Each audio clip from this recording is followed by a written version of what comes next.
आप देख रहे हैं एकरा उर्दू न्यूज। मैं हूं हैदर अली। बंगाल की सरजमीन हमेशा से ही सेकुलरिज्म, कौमी यकजहती और हिंदू मुस्लिम एकता का गवारा रहा है, जहां हर मजहबी त्यौहार ईद, बकरीद, दुर्गा पूजा, काली पूजा, दिवाली, छठ पूजा, क्रिसमस, गुरु नानक जयंती पर लोग मिलजुल कर मनाते हुए गंगा जमुना तहजीब की मिसाल कायम करते नजर आते रहे हैं।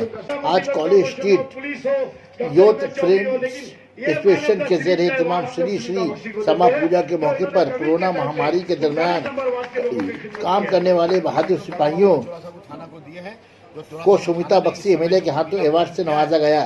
इस मौके पर कोऑर्डिनेटर वार्ड 39 जसीमुद्दीन, संजय बख्शी साबिक एमएलए, एसोसिएशन के चेयरमैन, चीफ पेट्रोन, नायब सदर, सेक्रेटरी और नौजवान मेंबरान पेश रहे। कहने का मतलब है हम लोग सब हैं समाज के लिए, हम लोग मनुष्य के लिए एक है।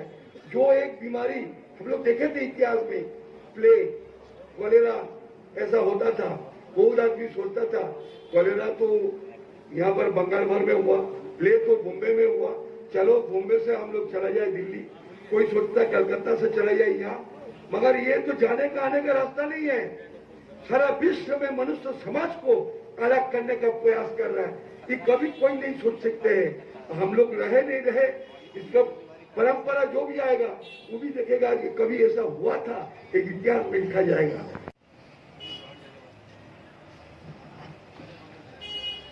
यूथ फ्रेंड्स एसोसिएशन आयोजित आज जो ये फेलिसिटेशन का प्रोग्राम किया गया, देखिए सबसे बड़ा बात है पूजा है, काली पूजा। आगे साल मैं आके यहाँ पूजा उद्घाटन किया था। इस बार बहुत अच्छा काम किया। ये कोविड-19 जो चल रहा है, पूरा विश्व को ग्रास करने का लिए तैयार है, उसका अंदर हम लोग उत्सव तो बंद नहीं किया।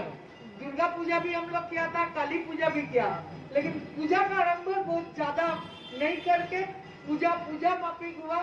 उसके बाद ये कोविड-19 में जो लोग काम किया वो लोग को सम्मानित करने का लिए ये फ्रेंड्स एसोसिएशन बुलाया गया। मैं तो बोलूंगा मुझे आज यहाँ बुलाया गया सम्मान देने का लिए, लेकिन ये सम्मान देने का पहले मैं तो जिसका आदर्शों में आदर्शित होकर काम करने का लिए उतरा है, बंगाल का माननीय मुख्यमंत्री श्रीमती ममता बंदोपाध्याय जी। वो हम लोग को एक बात सिखाता है, जो राजनीति का टाइम में करो, लेकिन पूरा साल वोट का राजनीति नहीं करो, आम जनता का सुख दुख में रहकर काम करो। जब से ये कोविड-19 चालू हुआ पिछले मार्च महीना से, उसका बाद से हम लोग देखा है लॉकडाउन हुआ, लॉकडाउन का अंदर जब पूरा मार्केट बंद था तो वहाँ बाजार दुकान बंद है, लेकिन कोई ऐसे आदमी भी है जिसका दिन बाजार जाके सामान ला के खाने पड़ता है।